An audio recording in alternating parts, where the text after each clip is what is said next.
আমি একটা ভিডিও দেখছি বেশ কয়েকদিন ধরে ইনস্টাতে এবং ফেসবুকে।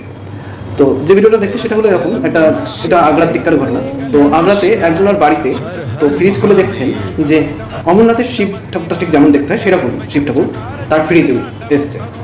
এরপর তিনি তার বাড়িতে এক ব্রাহ্মণ দ্বারা মানে পুজো করাতে চান এবং তিনিও বলেন যে হ্যাঁ, এটা অমরনাথেরই শিব ঠাকুর গলে গিয়ে আপনার বাড়িতে এসে উঠেছে। আর তিনি সেই অমরনাথের যে ঐতিহাসিক যে কথা বা যে গল্পটা আছে সেটা সেখানে সবাইকে শোনায়, সে পৌরাণিক ঘটনাটা সবাইকে শোনায়।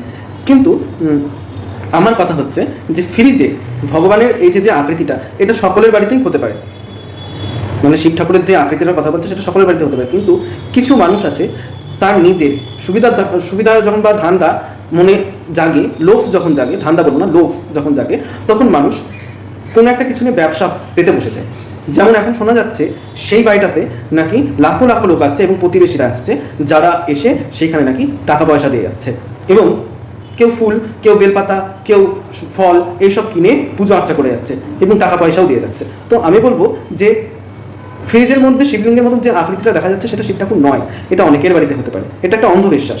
এই রকম অন্ধবিশ্বাসে জড়িয়ে পড়বেন না, আগে জিনিসটাকে ভালোভাবে বুঝুন, কারণ অনেকের বাড়িতেই হতে পারে। শিব না হলেও অন্য রকম আকৃতি হতে পারে। অনেক লোকের বাড়িতেই ফ্রিজ আছে, বরফ জমতে জমতে অনেক সময়তে এরকম একটা আকৃতি হয়। সেখানকার অমরনাথের মানে যে ভাবটা সেটা একটা আলাদা বিষয়, আর এটাও একটা আলাদা বিষয়। দুটো জিনিসকে এক করার চেষ্টা করবেন না। ভগবানকে পাওয়া অতটাও সোজা না।